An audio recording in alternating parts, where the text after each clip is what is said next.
Բարի երեկո, սիրելի հայրենակիցներ, Կենտրոն հեռուստաընկերության եթերում կրկին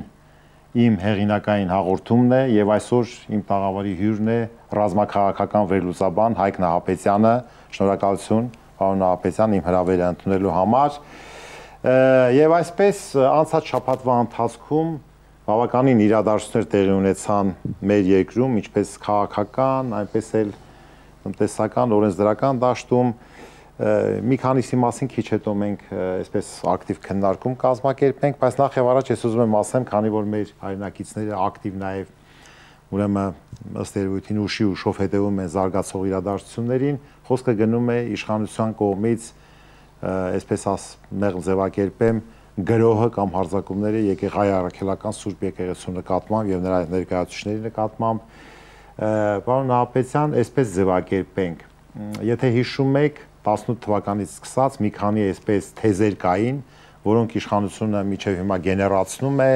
նախկիններ, ներկաներ, թալանի մասին, այսպես հատիկ առ հատիկ վերադարձի մասին, տարբեր գույքերի եւ այլ եւ այլ, միայն սա չէ։ Իհարկե պատերազմից հետո նաեւ նոր իրողություններ ձևավորվեցին մեզ մոտ, Արցախի կորուստը, այսպես 23 թվականին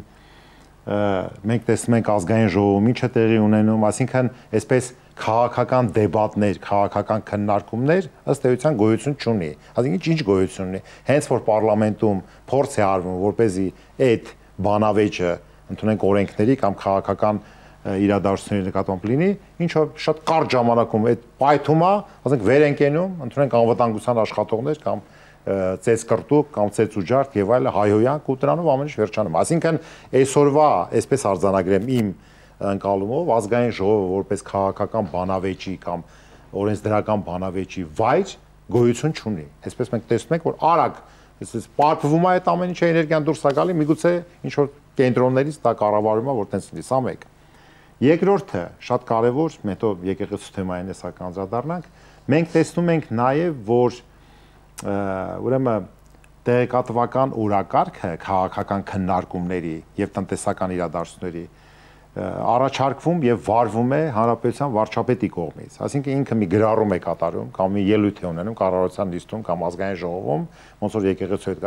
հետ կապված եւ ուրեմն հարթակները, ԶԼՄ-ները, տարբեր քննարկումները, ասենք թե մի քանի օր ակտիվ քննարկում են, թե ինչ ասեց, ինչի ասեց, ի նպատակը որն է, ուրեմն սա ինչ որ տեխնոլոգիա է, թե չէ եւ այլն։ Հետո հաջորդ գրառումն է կատարվում կամ ելույթն անում, ոնց որ սրա մասին մոռանան, անցնում են ու տենց ինքը ըստ երևույթին իմ կարծիքով դուք կարձագանքեք, այսպես ստուգում է տեսնի թե ինչ է կատարվում հասարակական տարբեր շերտերի ինչ արձագանքներ կա, այն որ 1000-2000 հոգի այդ էլիտար քաղաքական վերլուծաբաններ, մասնագետներ, դա հասկանալի է, դա չեմ ասում։ Ժողովրդի ուղեղի վրա ինչ ազդեցություն, ինչ անունը, ոնց որ ասենք նախկինների թալանը։ Հիմա ինչ նոր բան կա, խնդրեմ։ Այո, դուք ճիշտ նկատեցիք, փաստորեն ձեր նշած անձը իսկապես քաղաքական օրակարգ է թելադրում, տեղեկատվական օրակարգ է թելադրում եւ քաղաքական անդիմության ճնշող մեծամասնությունը, այդ թվում նաև խորհրդանական անդիմության, դուրք են տալիս այդ օրակարգին։ Իսկ օրակարգերը հենց այնպես չի ծնվում իր թիմակիցների կողմից։ Սովորաբար, եթե անհրաժեշտություն է լինում կարևորագույն օրակարգ, որտեղ իշխանությունը հայտնում է թիրախում իր կատարած այս կամ այն քայլի, այս կամ այն հանդիպան ժամանակ ձեռք բերված կամ ձեռք չբերված պայմանավորվածության, այդ օրակարգը, որպեսզի կամ այդ իրողությունը, այդ իրադարձությունը, որպեսզի չդառնա հանրային դիսկուրսի կարևորագույն թեմա, շեղելու համար, այո, մի քանի գրառումը բավական է, իր ենթակա եւ իր կողմից, կառավարության կողմից ծնվող լրատվամիջոցները անցնում են այդ օրակարգի մասին բարձրաձայնումով եւ օրակարգը դառնում է դոմինանտ։ Մոռացնել տալով շատ ավելի կարևոր իրադարձություններ։ Ես այդպես երկու փաստ բերեմ եւ այդ երկու ալճիշտ 3 փաստ։ 3 փաստից հետո շատ արագ 1-2 օր հետո այլ կեղծ օրակարգ մցվեց եւ որը դարձավ դոմինանտ մեր ներքաղաքական կյանքի։ Ուրեմն առաջինը մայիսի 9-ը, երբ Փաշինյանը գտնվեց Մոսկվայում Բայց զորախումբը չկար։ Այո, սեծ ստորաբաժանումը չկար, ինքը իրեն բավականին այդպես մի անկյունում էր պահում, ընդ որում ընդգծված փորձում էր տարանջատվել ընդհանուրից։ Իր հակուկապով, իր կեցվածքով, այո։ Իսկ այդ օրակարգը մայիսի 9-ը վերջին հաշվով դա ոչ միայն խորհրդային միության ժողովուրդների հաղթանակն է, մեծ հաշվով դա մարդկության հաղթանակն էր չարիքի դեմ, այո։ Իհարկե։ Ինքը ակնհայտ փորձում է տարանջատվել, ավելին այդ նույն օրը մայիսի 9-ին հանրային հեռուստատեսությամբ մի զինվորական համազգեստ հակածանց, որ բավականին բարձր պաշտոն է զբաղեցնում Վազգեն Սարգսյանի ռազմական ակադեմիայում։ Հասկանալի է, այո։ Ինքը կարծես թե փորձեց լրացնել Փաշինյանի այն կեցվածքը, ըստ որի հայ ժողովուրդը սկզբունքորեն չի հաղթել, դա խորհրդային միության հաղթանակն էր, ավելին հայ ժողովուրդը կարող էր այլ շահեկան վիճակում լինել, եթե տեսականորեն դաշնակցեր նացիստական Գերմանիայի հետ, որտեղ Գերմանիայի ղեկավարությունը այդ ժամանակ օր ու գիշեր մտածում էր միայն մի բանի մասին, թե ինչպես Արևմտյան Հայաստանը ազատագրի, վերադարձնի հայերին, հա։ Ուրեմն այդ օրակարգից հետո, մայիսի 9-ի օրակարգից հետո, այստեղ արհեստական կերպով ուրեմն մտցվեց մի դիսկուրս։ Շատ ներողություն, պարոն Ապետյան, շարունակեք, բայց ինչ որ դուք ասում եք, ես հասկացա ում մասին է խոսքը H1 հեռուստաընկերության եթերում, որ ասվեց, ես այլ բան եմ ասում, հետո այդ քննարկումը մի քիչ 1, 2, 3 օր ոնց որ քննարկեցին ու ոնց որ վերջացավ, մոռացան, չէ՞։ Դրանով փորձ արվեց մայիսի 9-ի, ամսի 9-ի Փաշինյանի կեցվածքի Մոսկվայում։ Իր հետ հանդիպել են այդ երկրի ղեկավարը թե չէ, առանձնազրույց ունեցել է թե չէ, դրանք կարևոր հարցեր են, որտեղ նման միջոցառումները սովորաբար նաև օգտագործում են լուրջ զրույցների, բանակցությունների, իսկ Մոսկվայում այդպեսին եղան եւ դրա լավագույն ցուցիչը Չինաստանի նախագահի, Ռուսաստանի նախագահի նաև առանձնազրույցն է։ Այո։ Այսինքն որպես այդ այնտեղ իրեն այդ ձևով բաց Փաշինյանի մասին ճիշտ գնահատականներ, քննադատական խոսք, հա, չասվի, օրակարգ մտցվեց նացիստական Գերմանիա, ազատագրում, Կովկաս եւ այլն։ Հա, մի 3 օր, բայց հիմնական կարևոր թեման շեղվեց։ Երկրորդ նման թեմա եղավ, երբ Ալբանիայում, Տիրանայում եղավ հանդիպումներ։ Մենք տեսել ենք, կարծում եմ, այստեղ լրացուցիչ ասելու բան չկա, Փաշինյանի կեցվածքը, Ադրբեջանի եւ Թուրքիայի նախագահների հետ շփումները, Ֆրանսիայի նախագահի հետ շփումները, այդտեղ քծնանքը երբ որ կողքով անցնում էր, ասում էր Փաշինյանը ես այստեղ ես անելիք չունեմ, այսինքն այն մեծ դոզան, որ ինքը վերցրել էր, հա, քծնանքի, թվում էր թե այդ քծնանքով քաղաքականություն կամ պետությունների միջև միջպետական լուրջ հարաբերություններ է, հա, որոշում, բայց դա այդպես չի։ Պետությունները ունեն իրենց մնայուն շահերը եւ անգամ միջանձնային ջերմ հարաբերությունները հաճախ կարող են շատ արագ մի կողմի վրա դրվել, որտեղ պետության շահ առաջնային է։ Եվ երրորդ, ընդ որում այդ դրվագը տեղեկատվական օրակարգով հաջորդ օրը իսկ Աննա Հակոբյանը երբ սկսեց վիրավորական արտահայտություններ սոցիալական ցանցերում անել եւ բնականաբար արձագանք ստացավ, այսինքն երկուստեք փոխհրաձգություն, 3-4-5 օր այդ թեմայով էր գնում։ Եվ այս վերջին թեման, երբ օրեր առաջ Վեհափար Հայրապետը շատ կարևոր մի միջոցառման, հա, ներկա գտնվեց Շվեյցարիայում, Բեռն քաղաքում Լեռնային Ղարաբաղի հայկական հոգևոր, մշակութային եւ պատմական ժառանգության պահպանման խորագիրը գրող, ընդ որում այդտեղ ներկա էին նաև ոչ միայն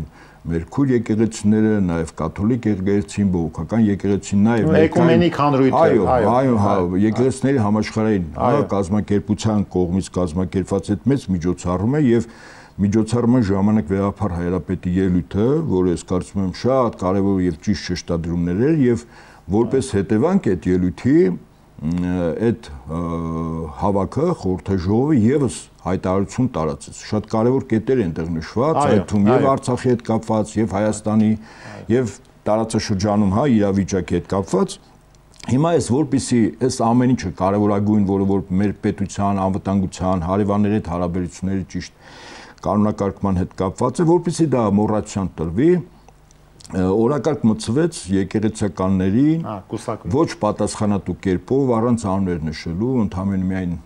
3 է Վեհափար Հայրապետի, հա, թիրախավորված, քննադատական խոսք են, որոնք վիրավորական արտահայտությունները, որի իրավունքը ինքը չուներ, պահանջներով, որի իրավունքը ինքը չուներ ոչ միայն որպես երկրի վարչապետի պարտականությունը կատարողանց, այլև ինքը իրեն որպես մեր եկեղեցու զավակ։ Իսկ դա հստակ չափորոշիչներ կա եւ ըստ այդմ ինքը դա անգամ դրա իրավունքը չուներ։ Շատ բարի, պարոն Նահապետյան, եկեք մի փոքրիկ այսպես փոքրիկ ամփոփում անենք այդ հատվածը։ Այսինքն մենք հասկացանք, որ այո, տեղեկատվական օրակարգը այսպես հրամցվում է տարբեր շերտերի, վերլուծաբաններ, մեկնաբաններ, ԶԼՄ-ներ, քաղաքական գործիչներ եւ այլն, եւ այդ առաջարկված օրակարգը ընդունվում է,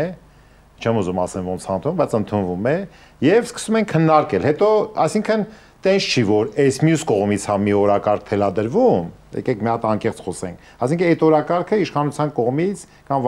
վարչապետի կողմից առաջ համղվում եւ սկսում եք, բայց մյուս կողմից հետո որ քննարկում է, մի այլ օրակարգ հավաքական չի նետվում դաշտ, որպեսզի հիմա էլ նա այն կողմ գնա, այս օրակարգը սկսի իշխանությունը քննարկել, չէ՞։ Այսինքն առաջանում է այսպես միակողմանի, ոնց որ բան, կարող է այստեղ տարբեր մարդիկ ասեն, թե չէ, մենք էլ ենք սա ասում, նա ասում, բայց ես ուզում եմ մի փոքրիկ ամփոփիչ այսպես գնահատենք։ Այնուամենայնիվ, տեսեք, դուք ռազմաքաղաքական վերլուծաբան եք, մյուսը տնտեսագետ է, երրորդը զուտ քաղաքական վերլուծաբան է եւ այլն, բայց ես նկատում եմ, միգուցե դուք հիմա ձեր տեսակետը կասեք, որ այդ հավաքական վերլուծական մեկնաբանություններ եւ օրակարգի թել հավաքական, ասենք, այս ինչ տնտեսագետները կամ իրավաբանները չեն խոսում քաղաքականության մասին շատ նրանք չէ, ոնց որ ասես բաժանածելն է, ամեն մեկի իր մասնագիտական, ոնց որ խելքն ու շնորհքն է ուզում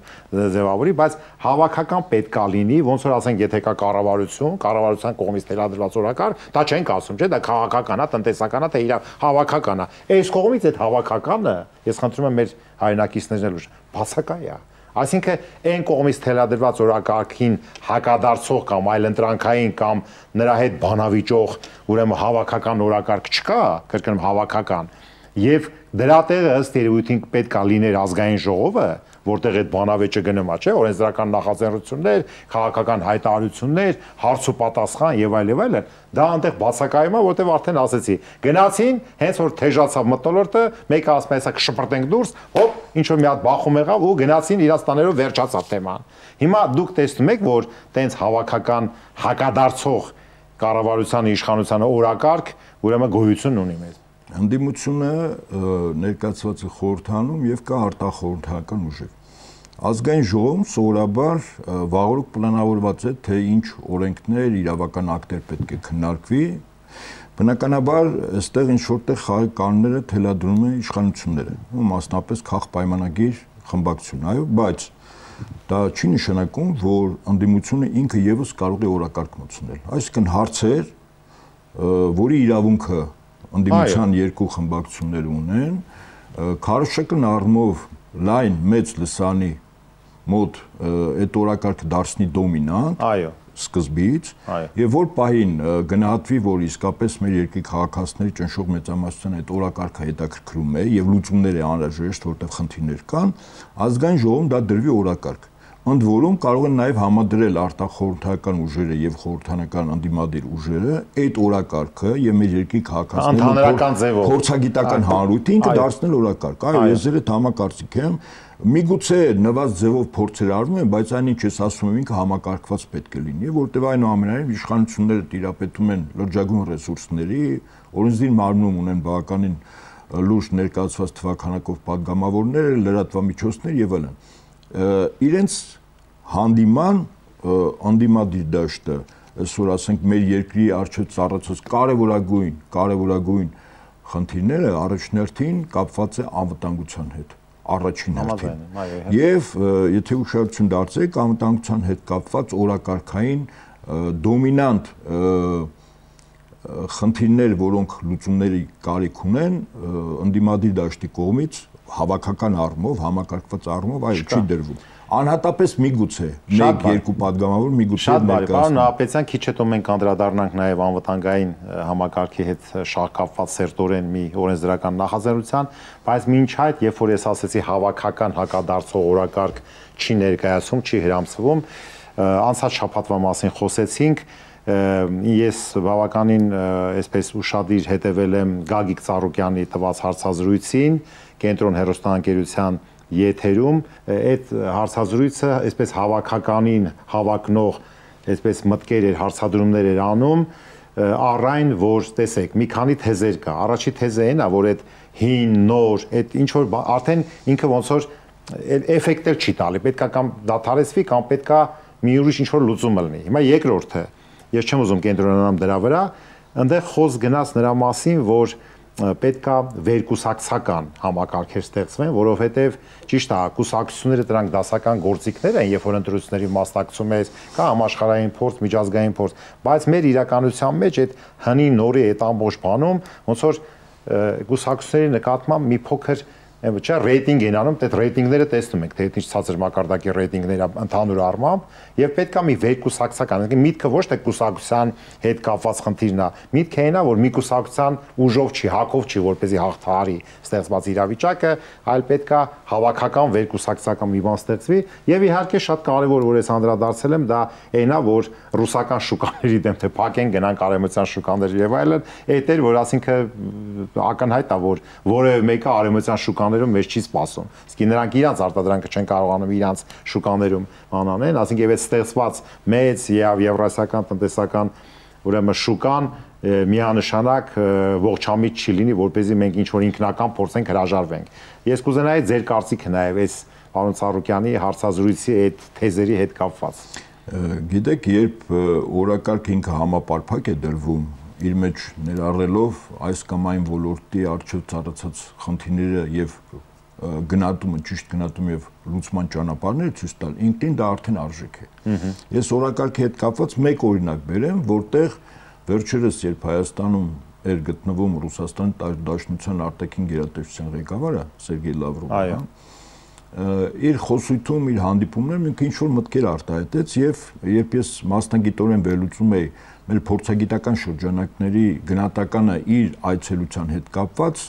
բավականին ցակուցրիվ էր գնահատականները։ Ինձ համար ինչն էր կարևոր։ Ես կարծում եմ, պարոն Լավրովը այստեղ եկավ մի քանի մեսիջ տալու, բայց հիմա խոսեմ այն մեսիջի մասին, որը որ մեր թեմային է, այո, առնչվում։ Այո։ Իսկ մեր թեմային առնչվում էր հետեւյալը. Հայաստանի ներկան եւ ապագան։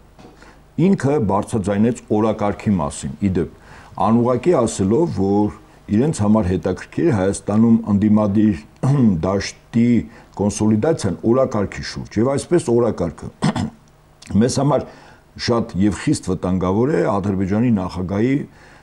վերջերս բարձրաձայնած նոր պահանջները, այդ թվում 300,000 փախստականների վերադարձ, այդ թվում կոնտրիբուցիա, ռեպարացիա, Զանգեզուրի միջանցք, Արցախում ինքնապաշտպանական մարտերը կազմակերպած եւ անձանց նկատմամբ քրեական հետապնդում, սահմանադրության փոփոխություններ եւ այդ բոլոր պահանջները որպես լրջագույն մարտահրավեր այսօր ոչ թե մեր պետության դրան մոտ են, այլ արդեն ներս են մտել, որտեվ Ալիևը պահանջում է դա, իսկ մենք տեսնում ենք։ Հիմա օրինակ այդ կարևորագույն մարտահրավերին Սերգեյ Լավրովը շատ տրիվիալ բան ասաց։ Հարցին իսկապես ամբողջական լուծում։ Ասեց Հայաստանի եւ Ադրբեջանի միջև հարաբերությունների կարգավորումը պետք է հիմնված լինի 4 եռակողմ հայտարարությունների վրա, որից առաջինը 20 թվականի նոյեմբերի 9-ն էր։ Եվ ձեռք բերված այլ պայմանավորվածություններ, սա ինչ է նշանակում, որ եւ այդ 4 եռակողմը, որի այդ փաստաթղթերի տակ Ռուսաստանի Դաշնության նախագահի ստորագրությունն է, եւ այլ պայմանավորվածությունները Ալիևի վերջին իմ նշած առնվազն 5-6 պահանջներից որևիցե մեկը չկա։ Այսինքն, եթե ասես դուք ուզում եք, որպեսզի չեզոքացվի Ալիևի պահանջը, ձեր երկրի ղեկավարությունը, իսկ երկրի ղեկավարությունը այդ օրակարգով չի, ինքը փորձում է այս կամ այն ձևով մանևրել իբր չեզոքացնելու Ալիևի այդ պահանջները։ Իսկ Լավրովը ասաց, որ վերջնական լուծման համար, որպեսզի այդ պահանջները ձեր համար խնդրահարույց չլինեն, վերադառնում եք 4 եռակողմ, սա առաջին։ Երկրորդ,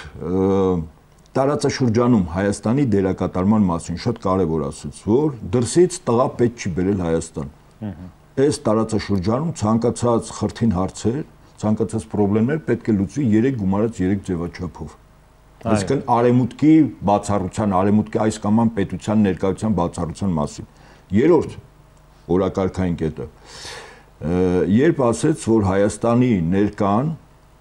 ուղղակիորեն կապված է անկախ պետությունների համագործակցության, Եվրասիական տնտեսական միության եւ հավաքական անվտանգության պայմանագրի կազմակերպության հետ վերջ։ Սա է։ Եվ ամենակարևոր Հայաստանի ապագան որն է լինելու։ Դա Շանհայի տնտեսական համագործակցություն եւ BRICS-ն է։ Չորս օրակարգային հարց, որտեղ անուղղակի մեսիջ արվեց, որ ընդդիմադիր դաշտը, եթե ուզում է կոնսոլիդացիա անել, այս 4 օրակարգի շուրջ ամփոփվում է, որը իր մեջ եւ Ադրբեջանի հետ հարցերի լուծումն է, տարածաշրջանային խնդիրների լուծումը, Հայաստանի ներկան եւ Հայաստանի ապագան։ Շատ բարի։ Ես գոնե այդ 4 կարևորագույն օրակարգային հարցերի շուրջ առ այս պահը այդ կոնսոլիդացիան չեմ տեսնում։ Մենք չենք տեսնում, բայց ուղերձը, օրինակ պարոն Ծառուկյանի որ ասեց, ասինքն եւ տնտեսական, եւ վերկուսակցական, ասինքն համախմբում, երբ որ ասում է վերկուսակցական, որ մի կողմ դրեք նեղ խմբակային կուսակցական շահերը, համախմբվենք այս գաղափարի շուրջ, եւ քանի որ նաեւ ուրեմն Ռուսաստանի Դաշնության Դաշնային խորհրդի նախագահ Տիկին Մատվիենկոն է Հայաստանի Հանրապետությունում, տեսնենք նաեւ հետևենք այն ուղերձներին, որը որ ուրեմն այդ քննարկումների ժամանակ Ես համակարգում ձեր տված գնահատականն այո, օրակարգի ժամանակ կուսակցական խմբային շահ գոյություն չունի։ Թելադրող օրակարգն է, ինչով է կարևորում, ասենք պարոն Ծառուկյանի ասացը։ Եթե այդ շահը դնում ես մի կողմ եւ օրակարգն է թելադրում, ես կարծում եմ կոնսոլիդացիան շատ արագ, նույնիսկ այնպիսի արագությամբ, որ անգամ կուսակցության ղեկավարների մոտ կարող է զարմանք առաջացնել, թե օրակարգի շուրջ լինելու համաձայնություն։ Պարոն Ահապետյան, եւ քանի որ ես էլ նաեւ քաղաքական գործունեություն եւ ազգային ժողովում եւ մինչ այդ եւ հիմա նաեւ տարբեր երկար տարիներ ասենք զբաղվում ենք, մենք էլ ենք տեսնում, որ երկրում տեղի են ունեցել այնպիսի փոփոխություններ, մենք գիտենք կան փոփոխություններ, որոնք որ ես չեմ ուզում հիմա հստակ ամեն ինչ sense ինչ որ բանով ներկայացնեմ, շատ մռայլ գույներով միայն, բայց սա մեր իմացած երկիրը չէ, սա ուրիշ է, իր պայմաններն են փոխվել, այսինքն մենք որ ժողովրդից ասում են, դե ժողովուրդը պետք է դուրս գա, սենց հանի, չէ, ժողովուրդը նույնն է, պետք է պայմանները այնպես ձևավորել, որպեսզի ժողովուրդը կարողանա հավատա, հիմա տեսեք, նախկինում ասում ենք, իսկ ում հետևից գնա, այդ լիդերը ով է, չէ, անթարք լիդերամանիայով ասենք, այդ լիդերը պետք է առաջանա։ Հիմա եթե ներքաղաքական խնդիրներ են քննարկում, տեսեք, եկեղեցու մասին ասեցինք, եկեղեցին երևի լեգիտիմ այդպես եզակի կառույցներից մեկն էր մնացել, որ ինքը ոնց որ անսասան մնացել էր։ Հիմա ասենք թե հարձակում եկեղեցու կամ նրա ներկայացուցիչների վրա։ Հիմա իշխանության կողմից ով որ այդ մեսեջը գցել է, ուզում է տեսնի հələ ինչ ռեակցիա կա։ Այդ ռեակցիան ինչ որ համընդհանուր բան է առաջանում արձագանք, թե ինչ որ լոկալ մի բան է, խոսենք, ասենք, կանցնի կգնա, կանցնեն ուրիշ օրակարգի։ Եվ այդ առումով իհարկե վերջնական կետը դա 26 թվականի հերթական ընտրություններն են, բարձր արդեն բոլորս տեսնում ենք որևէ արտահերթ ընտրության ինչ որ բան չկա,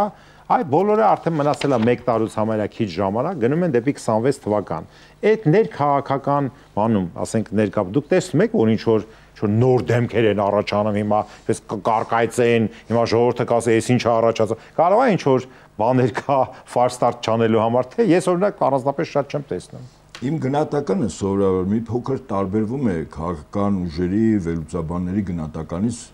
արկա իրողությունների համար։ Ես կարևորում եմ, շատ եմ կարևորում եւ կարծում եմ իրականությունը դա է, որ եթե իրավիճակը համարժեք չի գնահատում, նույնիսկ կենցաղում մարդու կենցաղում տեղի ունեցող կարևորագույն դեպքերի իրադարձության վերաբերյալ, եթե որոշակի մրցակցային դաշտ կա, որտեղ ինչ որտեղ ինչ որ ոլորտում ինքը պետք է դիմացինին հաղթի, եթե իրավիճակը չի գնահատում իր ուժերը, դիմացինի ուժերը, ռեսուրսները, մրցակցության ժամանակ սովորաբար լավագույն ցանկությունների դեպքում ինքը պարտվում է։ Հիմա կարևորը իրավիճակի գնահատականը։ Ես միշտ ասել եմ եւ հիմա կրկնում եմ եւ հիմնավորում եմ դա, որ Հայաստանի Հանրապետությունում իշխանություններ են, որոնք կամակատար են Թուրքիայի եւ Ադրբեջանի ազգային պետական շահերի սպասարկմանը։ Այսինքն, երբ ադրբեջանական եւ թուրքական շահերը Հայաստանում սպասարկում է օրվա իշխանությունը, սա ամենամեծ վտանգն է։ Իսկ սովորաբար երբ այլ պետության շահն է այստեղ սպասարկում, ես գտնում եմ, որ այդ պետությունը ոչ երևացող, ոչ հրապարակային օկուպացրել է Հայաստանը, որը արտաքին կառավարման ներքո է պահում։ Պարոն Ահապետյան, բայց այդ դեպքում հարց է առաջանում։ Ամեն անգամ, երբ որ մի գրառում է կատարում կամ հայտարարություն, մեկ էլ դուս են գալիս զարմանում են, թե ես ինչ ասպես։ Եթե գալիս ենք այն հիմնադրույթից, ինչ որ դուք եք ասում, այլևս պետք չի զարմանալ, թե հետո ինչ ասվում։ Ուրեմն շատ ճիշտ է, այսինքն եթե ելման կետը մենք ճիշտ ենք ընտրում, գնահատականը ճիշտ ենք տալիս։ Օրինակ, ես շատ պարզ մի զուգահեռ բերեմ, որտեղ պետք չի լինել քաղաքական գործիչ կամ լուրջ գիտելիքներ ունենալ։ Եթե իսկապես Ադրբեջանի նախագահի պահանջները մեզ համար շատ վտանգավոր են, որ իսկապես մեր երկրի եւ տարածքային ամբողջականությանը եւ ինքնիշխանությանն է կպնում, այո, եւ անվտանգային լրջագույն ռիսկեր է առաջացնում, ապա շատ բնական է, որ երկրի կառավարիչը պետք է գործնականում խնդիր դնի, որպեսզի դա չեզոքացնի։ Հիմա չեզոքացման ճանապարհը նորից կրկնեմ, Ռուսաստանի արտաքին գերատեսչության ղեկավարը ասեց 4 եռակողմի վերադարձ եւ որպես հետևանք սա արդեն իմ մեկնաբանությունն է, Ալիևի որևիցե պահանջ օրա կարգում չի լինի, որտեղ չկա իր պահանջները ստորագրած փաստաթղթերում եւ ձեռքբերած պայմանությունում հիմա հարց։ Բայց եթե երկրի ղեկավարը մտածում է երկրի մասին եւ փորձում է չեզոքացնել Ադրբեջանի կողմից այդ մարտահրավերները, ինչու չի վերադառնում 4 եռակողմում, որտեղ նաև իր ստորագրությունն է, այլ ընդհանրակը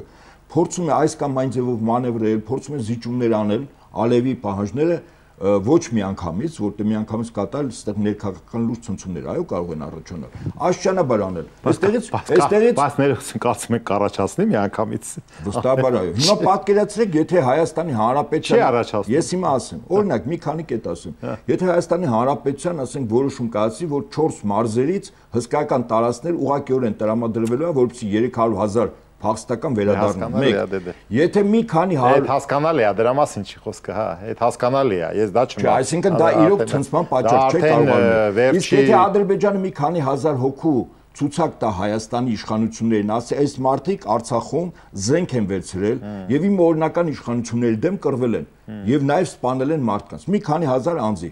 ոչ թե այն նրանք, ովքեր որ այսօր բանտարկված են, Բաքվում, որ դա ցնցման պատճառ կարող է։ Միանշանակ ես շատ դուք կատաստրոֆիկ բաներ եք ասում։ Հիմա դա Ալիևի պահանջն է, չէ՞, կատաստրոֆիկ, պարոն Հապետյան, կատաստրոֆիկ բաներ եք։ Հիմա քանի որ մենք անվտանգային օրակարգի մասին խոսեցինք, մի փոքր անդրադառնանք, որտեվ դրա մասին ես նաև այս վերջի շաբաթների ընթացքում շատ եմ մտածել։ Տեսեք, ազգային ժողովում շրջանառվում է մի օրենսդրական նախաձեռնություն, որը հետաձգվեց անվտանգության եւ պաշտպանության հարցերի մշտական հանձնաժողովում օրակարգից հանվեց, բայց եթե չեմ սխալվում, հիմա ամսի 13-ին նորից մտնելու է օրակարգ, որտեվ դրա հաջորդող շաբաթում արդեն վերջի լիագումար նիստն է լինելու ազգային ժողովի։ Միտքը պարտադիր զինվորական ծառայության մասին այդ օրենքի այն է, որ այսպես փաստորեն չի լինելու պարտադիր զինվորական ծառայություն, մի քանի դրույթներ կա, դուք էլ լավ գիտեք դրա մասին։ Առաջինը, որ եթե ուզում ես 1 ամսով ծառայես, սկզբից 20 միլիոններ առաջարկում, հետո ուրեմն կառավարությունը առաջարկեց 24 միլիոն, եթե ուզում ես 4 ամիս 18 միլիոն, հա, եւ այդպես, եւ երկրորդը, որ եթե քաղաքացիությունից ուրեմն հրաժարվում ես, այդ խոսքը վերաբերում է կարծեմ մինչև 18 տարեկան թե 16 տարեկան ուրեմն տղաների մասին, ուրեմն 15 միլիոն դրամ, ուրեմն այսպես պետական տուրք է անանում։ Նու որոշ արձագանքներ եղան, օրինակ մարդու իրավունքների պաշտպանը ասեց, որ հակասահմանադրական է, որտեղ խտրականություն է, ինչի պետք է այդ տուրքը կամ բանը վճարի միայն մինչև 16 տարեկանը, մյուսները չպետք է վճարեն։ Որոշ ուրեմն նաև ԿՊ պատգամավորներ արձագանքեցին, կարծեմ Արսեն Թորոսյանը եւ այլն, հա, բայց տենց էլ արկախվեց։ Լավ, հələ թողենք այդ արձագանքները։ Դուք որպես իսկապես պրոֆեսիոնալ այդ ոլորտի մասնագետ, ինչ եք կարծում, դրա ինչ ռիսկեր է պարունակում։ Ես շատ իրատեսական գնահատական տամ, բայց որը խիստ է, դա բանակը լուծարման իրավական ակտեր են, ուղղակիորեն։ Մեր բանակը սովորաբար բայց ներողություն, այդ բանակի այդ որ դուք ասում եք բանակի լուծարման թեզա, Էմյուս շատ խիստ վտանգավոր ըստ էության անիրագործելի թեզերի նման չի, չէ, այն որ ասեցիք 3 մարս տան կամ ասենք այդ հանձնեն Ադրբեջանին, ասենք մի քիչ տարբեր է դրանից ամենայն դեպս։ Վտանգների առումով կարծում եմ բավականին վտանգավոր է մեր երկրի անվտանգության հետ կապված, այո։ Եվ եկեք գնահատենք այսպես, մեր բանակը կազմավորվում է եւ կազմավորված է ժամկետային զինծառայողներով, որոնք զորակոչվում են 18 տարին լրանալուց եւ պայմանագրային զինծառայողներով։ Սովորաբար պարբերաբար իշխանությունները բարձրաձայնում են պրոֆեսիոնալ բանակի ստեղծման մասին։ Դա առնվազն դիլետանտություն է, պրոֆեսիոնալ բանակ որպես այդպեսին գոյություն չունի։ Բանակի կազմավորման 3 ձև կա՝ ժամկետային զորակոչ, պայմանագրային եւ վարձու։ 3-ն է պրոֆեսիոնալ են։ Հիմա մեր բանակը երկուսյան վրա է, հա, նստած ժամկետային զինծառայող զորակոչ եւ պայմանագրային, վարձուն չկա։ Վարձու չկա։ Այդ մասնավոր ռազմական ընկերություններ, որ տարբեր երկրներում հասկանալի է, չկա մեր մոտ։ Դա մեծ թանկ հաճույք է։ Բայց կարգավորված է այդ վարձուի, եթե ընդունենք ուզենալ լինի։ Օրենքով 44 օրյայի ժամանակ հիշում եք, մի իրավական ակտ ընդունեց, որ չեն կարող, օրինակ մեր հայրենակիցները, մասնապես Ռուսաստան Դաշնությունից ցանկանում են գալ, որպեսզի պաշտպանեն մեր հայրենի սահմանները, շատ արագ մի քանի օրվա մեջ իրավական ակտ ընդունվեց այդ վարձու մասնակիցների համար, հա, այսպես։ Հասկանալի է։ Դեմը առնելու որպեսզի չգան։ Հիմա ես նաև իմ փորձից ասեմ, որ ցանկացած զորակոչված զինծառայող ուրեմն 45 օր պատրաստություն է անցնում այդպես երիտասարդ զինվորի, որից հետո երթման արարողություն,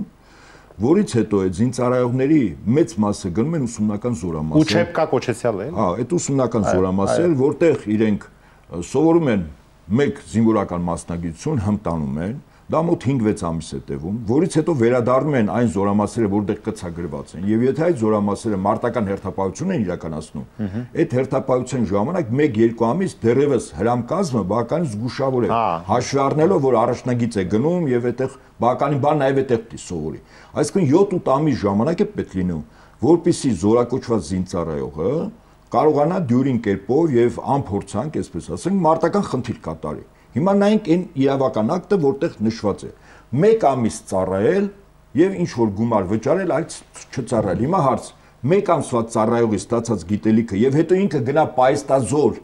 ինքը գնում է պայստազոր, այդ 1 ամսում ինքը ինչ է սովորում։ Պարոն Ապեզյան, բայց դրա միտքը հիմնական դա չի, դա երկրորդային միտքը այն է, որ այդ փողը, որ վճարում է, վճարեն այլ մարդկանց 2-3 հոգու, եթե բավարարում է դա, որպեսզի նրա փոխարեն ուրեմն փող ստանալով մյուսները ծառայեն։ Այսինքն դրա միտքը հիմնական դա չի։ Ուրեմն այդ անձը 1 ամիս ծառայող կամ 4 ամիս ծառայող, դրանք պայստազոր են հետո գնալու։ Ես հիմա հարց եմ տալիս, եթե ռազմական գործողություն ունեն եւ պայստազորի այդ անձան զորակոչում ենք 1 ամիս եւ 4 ամիս, նրանք ինչպես են կարող չտիրապետելով ռազմական ոչ մի ձև եւ հետեաբար դա արդյոք չի հարվածում անվտանգային առումով մեր բանակի Սա մեկ։ Երկրորդ, սոցիալական անարդարությունը չնշանակում։ Մենք այսօր պատերազմի մեջ ենք, չէ՞ գտնվում։ Ինչու՞։ Որտեղ ուզում են խաղաղության պայմանագիր չէ ստորագրեն։ Հետաբար իհարկե իրավական ակտ չկա, որ մենք պատերազմի մեջ ենք, բայց փաստացի պատերազմի մեջ ենք։ Պատերազմող երկրում չծառայող անձ, որը ասենք առողջականով, եթե չի ծառայում, մնացած բոլորը պարտավոր են ծառայել։ Սոցիալական առանց այն էլ այս բևեռացումը, որ մեր ներսը կա, սա մեծ վիհ է։ Պատկերացնում եք տները, բանը ինչքան պետք է գրավ դնեն բանկերում, այդ փողը վերցնեն ծնողները, որ հարևանը ազատում է մյուսը եւ այլն։ Այո, երբ որ իդեպ ասեմ պատերազմներում տեխնիկան չի հաղթում, պատերազմներում զինվորն է հաղթում, լինի շարքային թե սպայակազմ, որը բարձր մոտիվացիա ունի։ Իսկ այդ բարձր մոտիվացիան մասնագիտական ձևակերպման կոչվում է մարտական ոգի, իսկ որը կիրառական դաշտի վրա հետեւյալն է. կյանքի գնով հրամանը կատարել, այսինքն հրամանը կատարելը դա բացարձակ ակսիոմա պետք է լինի։ Դրա համար պետք է լինի բարձր մոտիվացիա։ Հիմա պատկերացեք ճունևորի զավակը ծառայում է եւ հրամանատրված է դիրքը պահել։ Ինքն էլ հասկանում է, որ կյանքի գնով է դա պահվելու, կարող է խփվի, հավանականությունը մեծ է։ Եվ մտածում է, որ իր հասակակիցը, որը ենթադրենք 15 միլիոնով, 20-25 միլիոնով ազատվել է եւ վայելում է կյանքը Երևանի փաբերում երեկոյան։ Հիմա այդ զինվորը այդ հրամանի կատարման ժամանակ չեք զգում, որ իր վրա լրջագույն ճնշում կա։ Պարոն Ապեզյան, մի րոպե, ես ուզում եմ մեր հայրենակիցներին դիմեմ, շատ ցավալի բան արձանագրեցիք դուք, հատկապես որ այդ ճունևորի զավակը, նրա հոգեբանությունը, նրա միտքը, սա խայտարակ բան է, sense բան չի կարելի, սա խեղում է մարդկանց հոգեբանությունը, պատկերացրեք այդ ճունևոր ընտանիքը կաշվից դուրս է գալու, ամեն ինչ անելու է, ասելու է այս իմ երեխուն երկու բան։ Կապիտալ ունի, ասեմ, բնակարան տունը պիտի վաճառի կամ պարտքանի, չէ՞։ Ես երկու դրվագով վտանգը նշեցի, հիմա երրորդ դրվագը նշեմ։ Պարտքերի մեջ են խփում։ Չեք մտածում, որ դրանից հետո սա ուղղակիորեն խթանելու է արտագաղթը։ Ուղղակի մարդիկ, որ իրեն զավակները չծառայեն, այո, հանրապետությունից դուրս բերի։ Հիմա այս 3 վտանգները ես որակում եմ որպես բանակի լուծարման գործընթացի։ Պարոն Ապեզյան, մամուլում կար ներողություն, մամուլում կար տեղեկատվություն վիճակագրական վերջի կարծեմ 3 թե 4 տարիների ընթացքում քաղաքացիությունից հրաժարվածների թվաքանակը Ընդ մոտավորապես նու պարզա, մի տենց 1600, 1400, 1300 տարիների, այսինքն այդքան են քաղաքացիությունից հրաժարվել, դե կարող է տարբեր պատճառներով, կարող է դա մի մասն էլ ընդհանրապես արտագաղթել է, գնացել է, երբեք չի լինելու, մի մասը կարող է Հայաստանում են, բայց հրաժարվել են, այսինքն ես չգիտեմ, այդ թիվը դուք կատաստրոֆիկ եք համարում։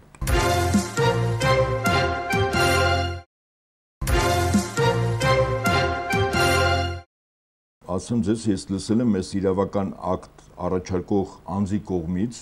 մի ելույթ, շատ հակերճ, որտեղ ինքը թիվ էր ասում, որ իրավունք չուներ, դա ռազմական գաղտնիք է,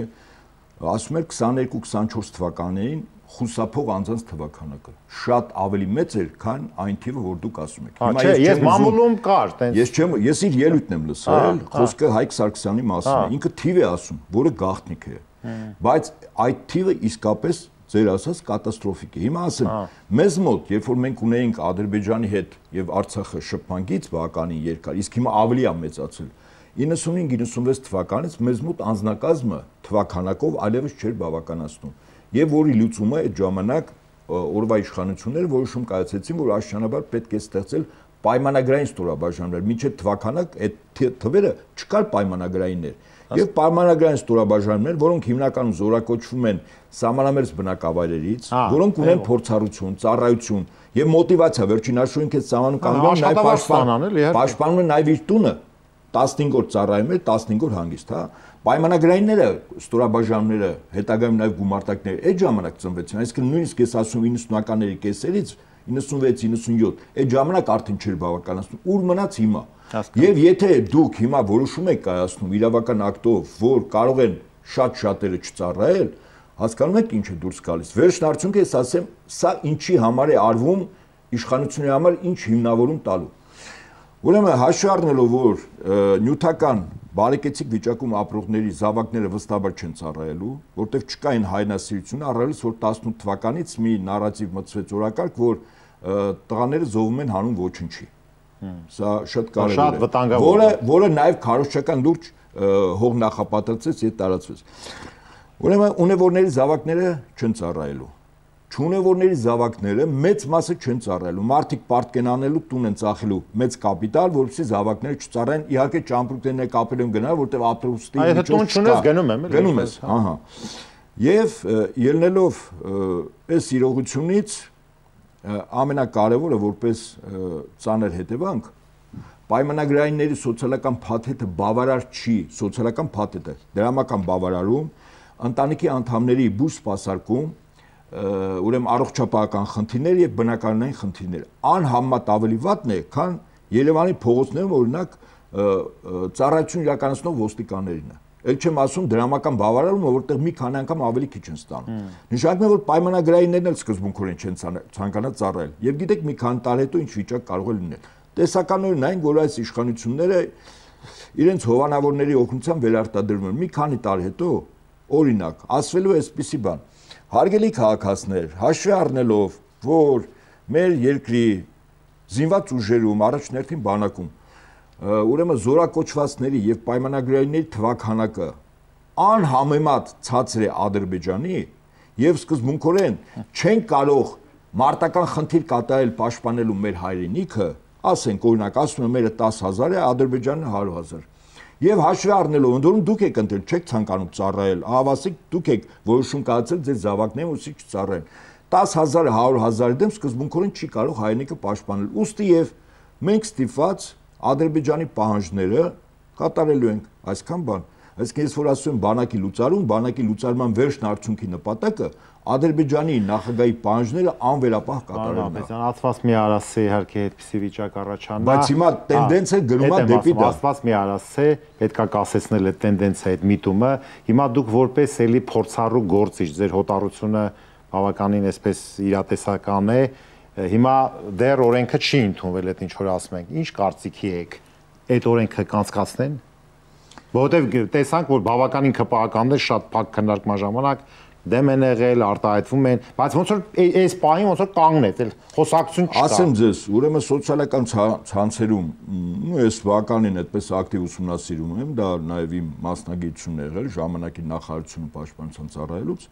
Ինձ համար ակնհայտ է, որ սոցիալական ցանցերում մարդկանց կեցվածքը խիստ բացասական է։ Ընդ որում, եթե նայենք դրական կեցվածքը, մատների, ձեռքերի մատները ավելի շատ են, քան այդ կեցվածք դրսևորող իշխանամետ կամ իշխանության ներկայացուցիչները։ Եվ պատահական չէ, որ այդ հարցը օրակարգում հանձնաժողովի նիստում պաշտպանության եւ անվտանգության պետք է լսվեր, չլսվեց։ Այսինքն այնուամենայնիվ իրենք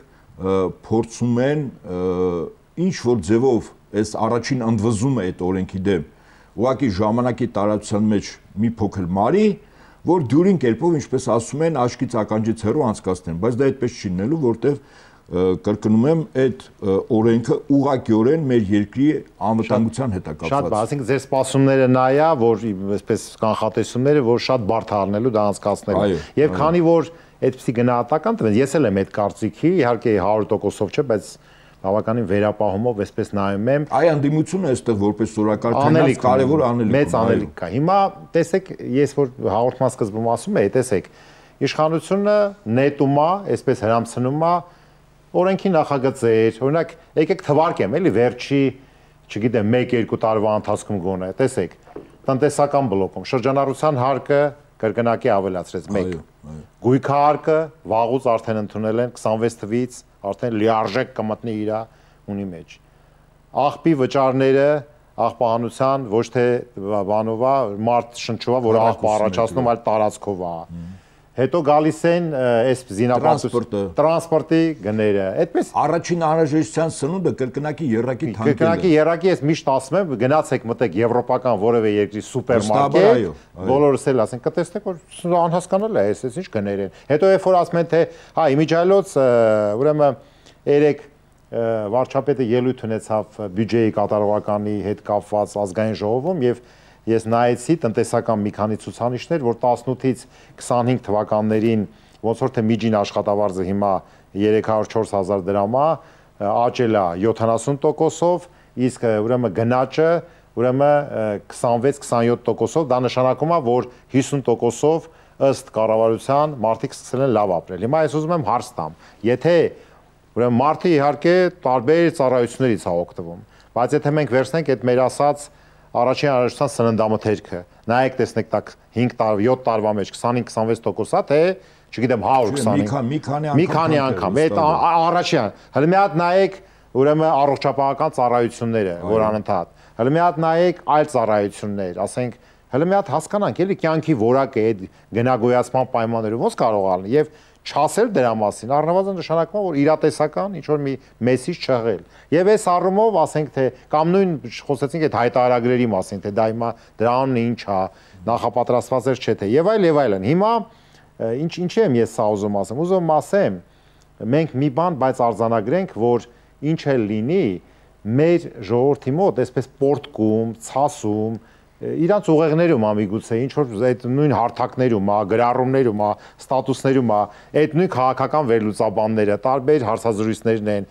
բան, օրակարգ, ասենք լուրերն են, տարբեր ալիքների։ Մի լուրը նայում ես, մի բան ասում եմ, մյուս լուրը նայում ես, հակառակ երկրում ես ապրում, ոնց որ թե միտեղ Շվեյցարիայում ես ապրում, միտեղ ասենք չգիտեմ որտեղ ես ապրում։ Այսինքն այս պարագայում մի քիչ խոսքս որպեսզի չերկարի։ Հիմա սա արդյոք չեք տեսնում, որ անընդհատ անկանխատեսելի ստրեսներ անընդհատ անկանխատեսելի, անսպասելի որոշումներ են գցում շրջանառության մեջ եւ մարդը ասում է, այս վերջի ինչ անեմ, ոնց ապրեմ։ Ուրեմն գիտեք, այդ 50%-ը, որ ինք ասում եմ, միգուցե ինչ որ թվական տվյալներ ունի, բայց ես վստահաբար եմ ասում։ Շարքային քաղաքացու եկամուտները եւ եկամուտի հիման վրա շահույթը ի համեմատ այն գնաճի, որը տեղի է ունեցել սնունդի հետ կապված, կենցաղային շատ այլ հարցերի, տրանսպորտ, կոմունալ վճարներ, առողջապահություն, կրթություն եւ այլն, իհարկե այդ 50%-ը մարդու մոտ չկա, ընդհակառակը մարդիկ, եթե 7-8 տարի առաջ շատ ավելի ստացած գումարով եւ սնունդ էին նորմալ գնում, այո, եւ իրենց կարիքներն էին հոգում, ինչ որ գումարել հետ էին գցում այլ ծախսերի համար։ Հիմա դա չկա։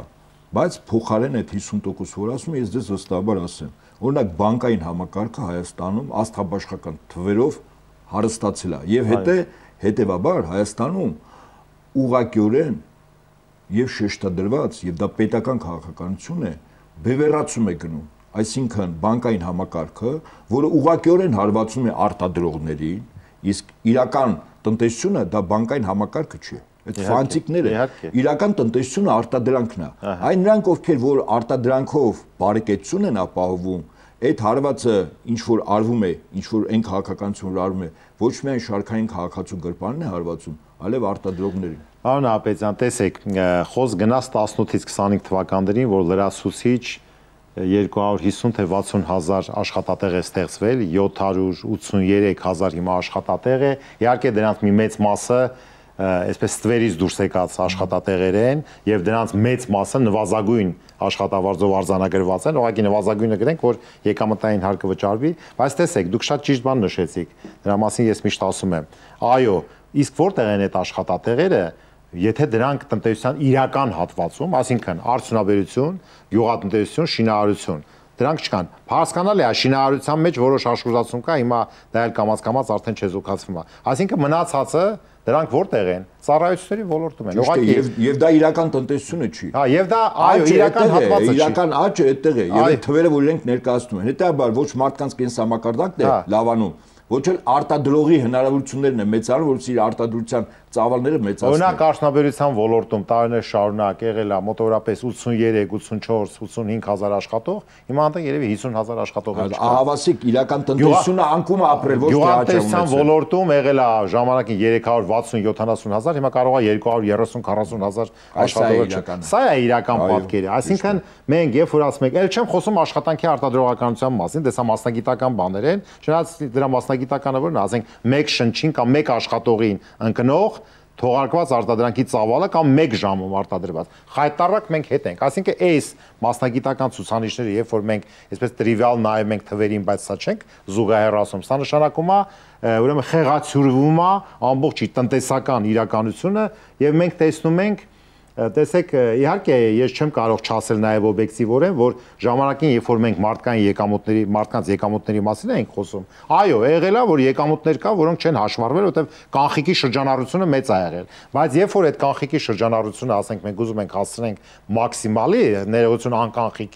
անկանխիկի շրջանառությունը, այդ եղել իր հերթին գալիս է արդեն հարկային բեռի ավելացում, շահութաբերության անկում, այսինքն այդ ինչ որ ես ասեցի շրջարկի մասին, խոսեցինք այլ հարկատեսակների աճի մասին, դուք եկեք տեսեք, թե այս վերջի 5-6 տարիների ընթացքում, ուրեմն ակցիզային հարկը, շրջանառության հարկը, մյուս հարկատես բեռը ինչքան է մեծացել։ Եվ հիմա էլ այսպես պրիցելը, այսպես վերջնական բանը հնգացա, որ հարկեր հնա հարաբերակցությունը լինի 30%։ Ուրեմն անցյալ տարի եղել է ուրեմն չի կատարվել 23.6%, հիմա այս տարվա համար դրած է 25% հարկեր հնան։ Այսինքն դրա համար հիմա մենք տեսնում ենք, որ տարբեր բիզնեսների վրա այսպես ուժեղ հարձակումներ, կալանքներ, այսինքն ինչ որ մեծ դուգանքների սահմանում, այսինքն այս պարագայում եւ ես զարմանում եմ, էլի, այսինքն սրա մասին շատ եմ ասել։ Այսինքն դա էլ իրանց էական չի, այսինքն հիմա նախընտրական տարի է, չէ՞, պետք է մի քիչ մեղմացումներ անեն, ազատություններ տան, սենց անեն, նենց անեն, բայց դա նշանակում է, որ իրանք չես հասկանում, երևի վստահ են իրանց վրա, որ հայտարարում են, որ 50% պլյուս ունենք մենք եւ այլն։ Ուրեմն ասեմ ձեզ, այս ամեն ինչին ես շատ կարեւորում եմ մեկ այլ փաստ իրողություն։ Պետության արտաքին պարտքը 7 միլիարդով ավելացել է։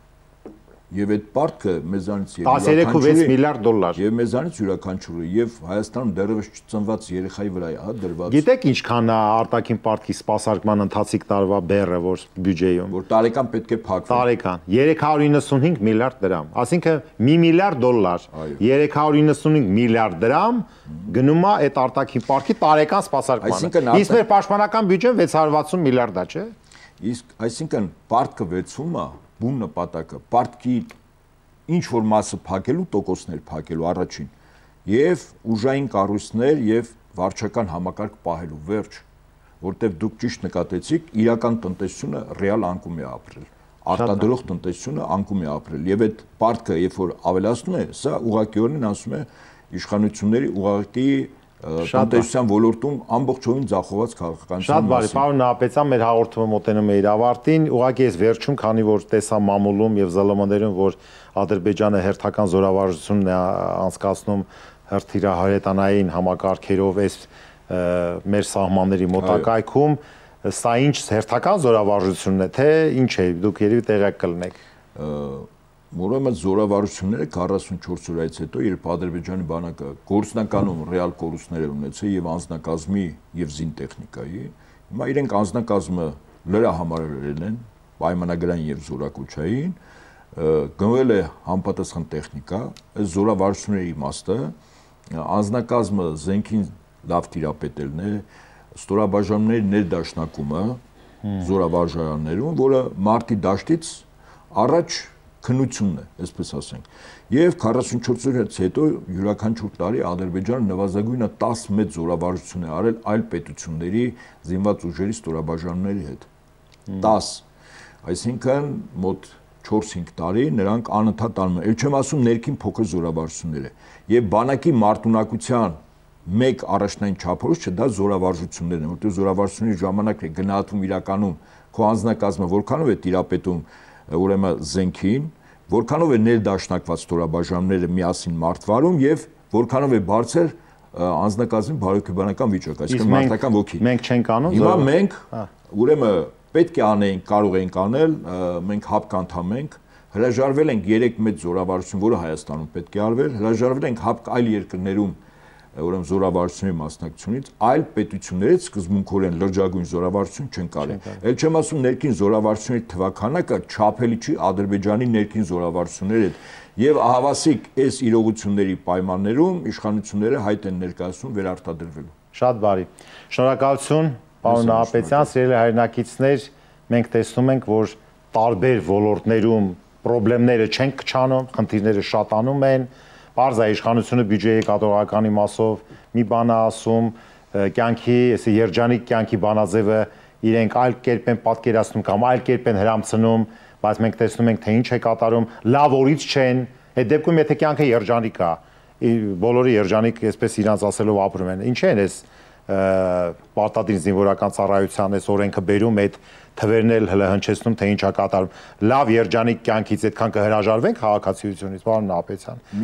Այսինքն, չէ, խնդիրներ կա, հասկանալի է, որ տարբեր երկրներում տարբեր խնդիրներ կլինեն, կան արտաքին մարտահրավերներ, կան ամենատարբեր խնդիրներ, հա, բայց խնդիրը կայանում է նրանում, որ վեկտորը ինքը չի տանում այն հանգուցալուծման, որ ուրեմն մենք բոլորս ցանկանում ենք, որ այդ հանգուցալուծումը լինի, հակառակը իշխանության վերարտադրության, այսպես լրջագույն հայտ աներկայացվում, եւ մյուս կողմից, ոնց որ հաղորդման սկզբում ասեցինք, հավաքական, հակադարձող քաղաքական եւ տնտեսական օրակարգ, ուրեմն չկա, որ միասնական, այսպես դրվում է։